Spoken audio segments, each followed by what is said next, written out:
Hey everybody, it's Jason Barger here. We're back for another whiteboard session as part of the Entheos Academy. Thank you so much for joining this. I hope you've enjoyed the other classes as well. Today at the whiteboard, we'll get to that in a second, but we are talking about how to live your vision and how to bring your vision for your own life and work to life. How do you create it? How do you begin to make it actually come to life? So, why don't things typically change? Why don't things typically change? Well, one of the reasons why things that we want to change don't typically change is that oftentimes they don't because we can't imagine them being any different. We don't imagine that things can change. Or we get into situations, whether it's relationships or work environments or projects or something that we want to create, and in the back of our mind we say we're not sure really we believe or can even imagine that it could change. So in today's session we want to talk about how to live your vision, how to bring it to life, and to begin to actually bring it to life with the things that you want to be for your own life and for your work. So the first thing that we need to focus on is, where is your aim? Where is your aim? I think it was Josh Billings who first said, he who aims at nothing hits it every time. He who aims at nothing hits it every time. So what is it that you're aiming at? And I'm asking that question because all of us, we need to be able to be honest about what is my vision for my life, for the relationships in my life, or for my work? Is there something that you have that you want to create, something that you want to be different? And to be able to think about your own life and think about what is it that you want to aim at. So to start off this session together, I want you to pause for just a second, and I want you to think about what's going to get your aim, or as we talk about living your vision and bringing these things to life as a part of this class, what is it that you want to be thinking about? What area of your life or work are you going to be aiming at as we enter this discussion? Take a second and pause and think about that.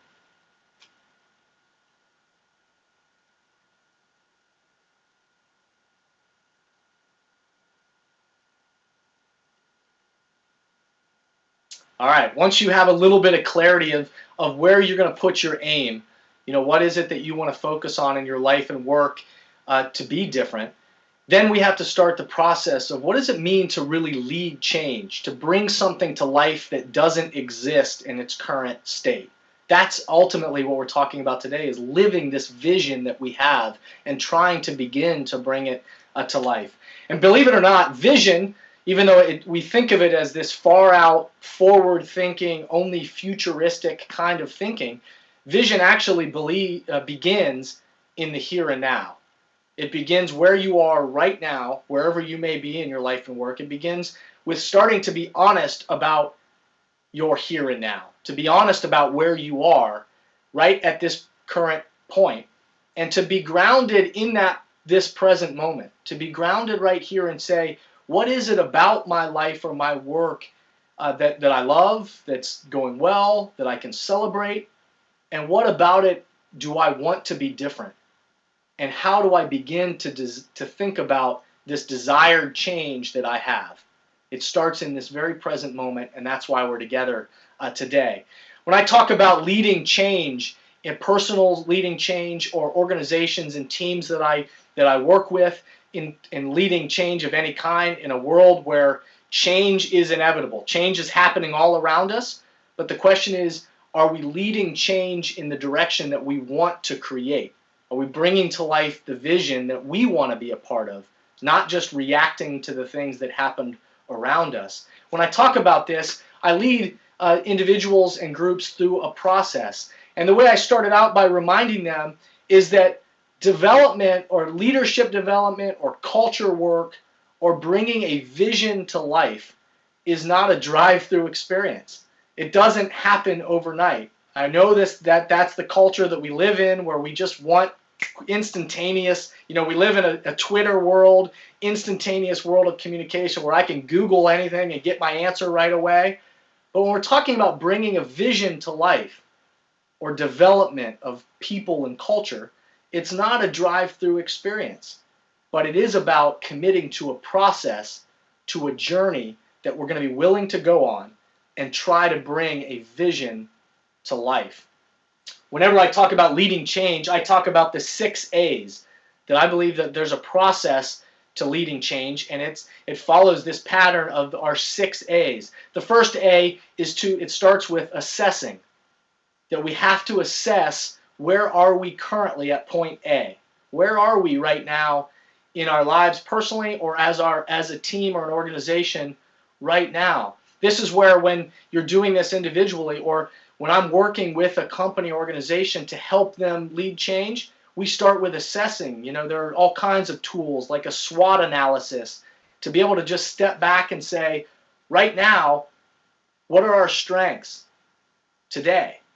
What are our weaknesses, or I use the word baggage. What's the baggage that we're carrying? The things that are, from our past, our events, or consequences, or thoughts that are holding us back from becoming what we want to become. What are the opportunities that we see on the horizon, and can we be honest and clear about what those may be? And then lastly, what are the threats? That's the last part of the SWOT: strengths, weaknesses, opportunity, threats. What are the things that may not be big problems yet or big opportunities yet, but they're the things that we see trends that the easier thing to do is to just sweep it under the carpet and pretend it's not there, rather than giving some attention and saying, this is a trend we're seeing emerging, and are we going to be honest about it, and then begin to think about what might be solutions for further down the road. So leading change starts with this stepping back to assess and do that kind of SWOT analysis of where we are right at the current point at point A. But then it moves into the second A, which is align. That a part of leading change of any kind, whether it's our own personal aligning of the person that we want to be, to aligning with the person that many people believe are called to be, or within a team or organizational setting, or even a relationship, a marriage, a significant family structure. It starts with connecting with the key players that are a part of bringing this vision to life. There are very few visions that get brought to fruition in the world that are truly only dependent on one person. In fact, most of the visions, every vision you have for your life or your work, there are going to be other key players involved. And so on the front end, to begin to involve these key players and align with them as to what is the mission, what is it that we're actually trying to accomplish, are we on the same page, and what is it that we're going to need from each other to begin to bring this vision to life. So after we assess and then align, then we have to aspire. We have to spend some time being able to say, what is it that we even aspire to be or to do differently? What do we want to be different about our life or our work tomorrow, next quarter, next year, 5 years from now, 10 years from now, whatever that length of time is for you, for your vision? We need to, if you are a part of my Practicing Innovation and Creativity class, we talked about this what-if space. That a practice of some of the most creative and innovative people and teams in the world is that they create a container, they create a space where they are able to ask that what if. What if we did this slightly differently? What would the outcome be? And so as we talk about what are our aspirations, to create some time and space to say, what is it that we want to be different? And let's try to be clear and try to name it and try to say, this is what I want to be different in my own life, or this is what we're aiming for as a team or as an organization. This is the desired future that we have, and to be able to name what that is that we aspire. Once we have assessed and aligned, and then we can have that time to think about what do we aspire to be differently, then it's the work of being able to articulate. Once we think we know what the vision is for what we want to be different and where we want to go, then we have to go through the process of practicing. How do I even articulate that to myself? How do we articulate this to each other as individuals? How do we articulate this and tell that story, as a couple, if it's in a marriage or in a family? How do we tell that story as a team, that when we go back to the other departments and we say, hey, this is the vision that we have for where we're trying to go as a team, and we need to be able to tell that story. We need to be able to articulate that. Companies that are trying to create and lead change of a new vision, eventually they get to the process where now we know the vision of what we aspire to be, but we have to be able to articulate it. Whether it's that 30-second elevator speech, to be able to tell that story in a very clear and compelling way as to what the mission is and where the vision is for the future. Whether it's in a 30-minute presentation to key stakeholders, whether it's around the water cooler as we bump into other employees and people that are part of our culture. In my class about designing culture, we talked about the significance that each individual plays in creating the cultures that we move in and out of every day. And so the stories we tell are significant to the culture that we build. And so we have to think about how are we telling that story to key stakeholders and people about articulating that vision that we have. Then it comes down to action. So the fifth A is to act. That we have to take, part of why many visions don't come to life is because we get stuck in this space where it's paralysis by analysis, right? We get so paralyzed by analyzing everything, and we do this personally, and that's where our own doubts and our own fears start to swirl up as well. But also as teams and organizations, the most comfortable thing often to do is to just hover right to where we were, to hover right where we know what is happening, what's comfortable to us. And so oftentimes we can go through this process of assessing where we are and aligning together, and we can even get to a very aspiring, inspiring aspiration about what we want the vision to be for the future. And then we can even get to the point where we're articulating it to others. But then we can also sometimes get paralysis by analysis and not follow through with action. This is where the 10-year or 5-year long-range plan gets created and then goes up on a shelf somewhere until somebody's going to create and re-dive into the process down the road. So bringing it to life and actually linking and labeling it to actions, and in small steps beginning to bring that to life, that's what begins to put that vision into motion. And then lastly, and we're going to talk about how do you do that? How do you create that kind of action plan in just a second. But the last 6A is anchor. Anchor. And the reality is that, again, this kind of leading a vision is not a drive-through experience. It's not a one-time thing. It's not a one-time where your group gets together once a year and gets away and does the great visioning, and then we'll see you next year. Yes, it starts with getting away that once a year and doing the important work, but it then has to get tied to and anchored into, with action, continuously, what is it that we're trying to do so that we can continue to push the ball a little further down the field, if you will. So it's about a continuous process that creates muscle memory. Every time we put a little small action, we bring it to life that's connected to that vision, it anchors that vision deeper within us, and it makes it even more possible, and it takes us further down the road, and it creates a muscle memory that, hey, we are really moving. We're not going to be paralyzed right where we are, that we are actually going to move ourselves forward. So it's assessing, it's aligning, it's aspiring, it's being able to articulate that story. It's about acting, putting that into action, and then it's about the continuous process to anchor that in the culture. And just as it's not a drive-through experience, even when you get through all 6 A's and you get back to anchoring it, the reality is that this process of leading change just continues. That the very best leaders, teams, and organizations in the world are the ones that then are going to step back and start the process all over again and say, all right, well, let's assess. Now that it's been, 6 months or a year or 18 months that we've been trying to lead this change, let's assess, where are we in terms of that change? Are we aligned? Do we have our aspirations changed at all?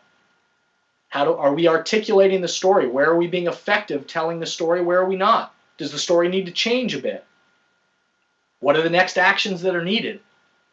And then how are we going to begin to anchor this and bring this to life so that it becomes this kind of continuous process of leading change within ourselves and within the people around us? So one of the ways, how do we begin to get this started? Part of this class, there's a PDF printout that you can get that references this, but I'm a big believer in creating 3-month plans. 3-month plans, because I've said to many teams and organizations that I'm not so sure I believe in the long-range plan anymore.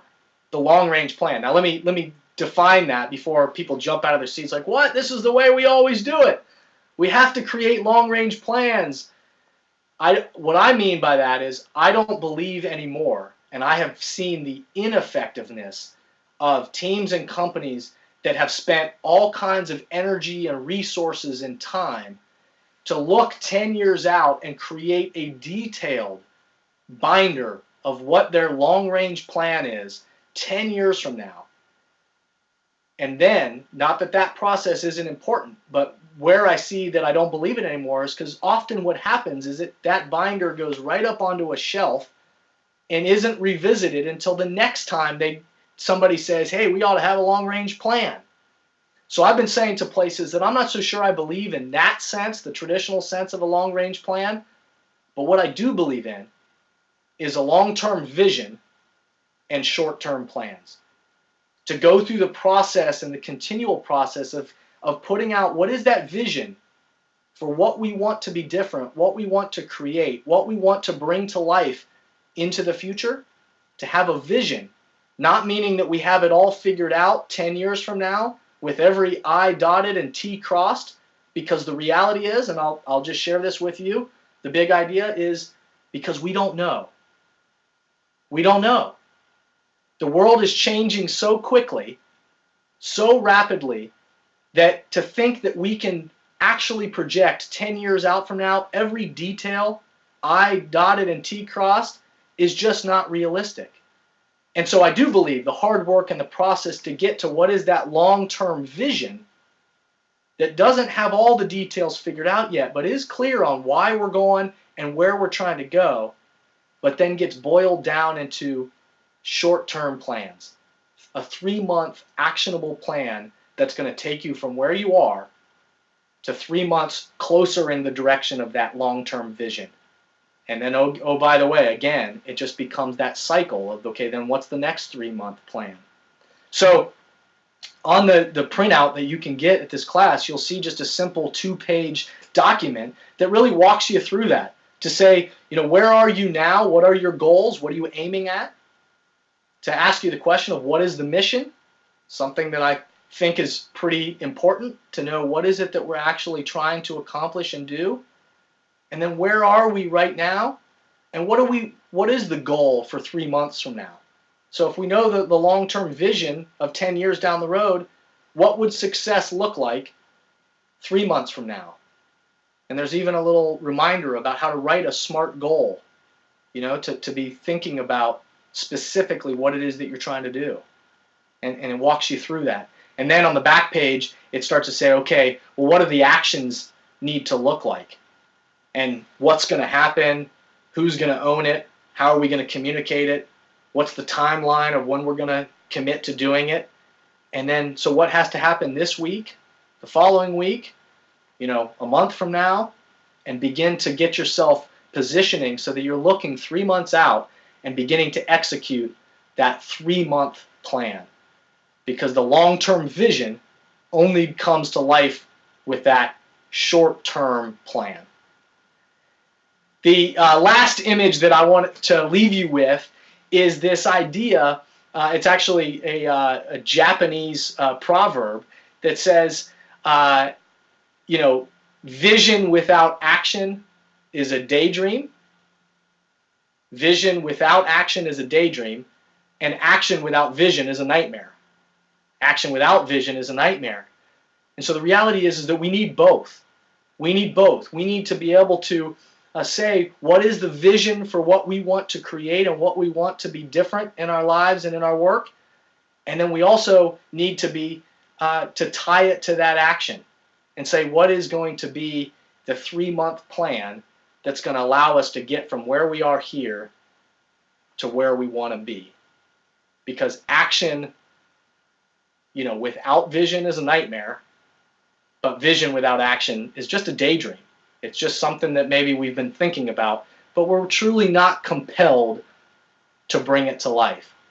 My hope for you, wherever you may be in your life or your work, is that you're able to step back and take the time to say, what is that vision that you want? It may be a big vision, it may be a small vision, but what is it that you want to be different in your life and in your work? And then the discipline and the commitment and maybe the clarity of focus to say, here's what I'm going to commit to of how I individually or we collectively are going to get closer to bringing that vision to life. It is a journey. There is no silver bullet solution or flip of the switch that makes anything just magically happen. It takes that commitment and that discipline, that creativity, and then also that passion to really roll up your sleeves and say, let's go the next 3 months and let's execute as best as we can. And then let's continue to go through this 6A process, that's a part of the journey that we're on. I think it was E.M. Forster, the famous poet, that said, one person with passion is better than 40 people merely interested. One person with passion is better than 40 people merely interested. And what I would invite you to think about the vision that you have for your own life and work is, do you want to be, are you just merely interested in it? Are you and your team just merely interested? Which, oh, by the way, is just the easiest thing, and also it's human nature and natural to do, is to just kind of go with the flow? Or is there something, is there a vision that you have for your life and your work that's compelling to you and the people that you work with, to say, let's roll up our sleeves and be people of passion. We may not have it all figured out, because we never will, but the process of getting more clear on that vision and the actions that it's going to take and the alignment that we need to have with each other and the how we tell that story and how we anchor it within our culture will ultimately make us better at what we do and will bring that vision to life. Thank you so much for being a part of this class again. I hope it's stimulated some thought for you and what your vision is and how you're going to bring it to life in your life and work. If you haven't seen the other classes that I've been a part of with Entheos, I invite you to join those conversations, because they all relate to one another and are on different topics. And also all the other great classes here at Entheos. I encourage you to dive in and allow yourself some time and space to be refueled and renewed in that way. I'd love to continue to stay in touch with you, and if I can ever be a resource to you or your team along your journey, by all means, I hope you'll keep in touch. You can learn more about me at stepbackleadership.com, about my books and my speaking and the work that I'm doing at stepbackfromthebaggageclaim.com or bookremember.com. Thank you so much for today, and I hope that you have a little bit more clarity and action to follow for the vision that you want to bring to life in your life and work. Have a great day.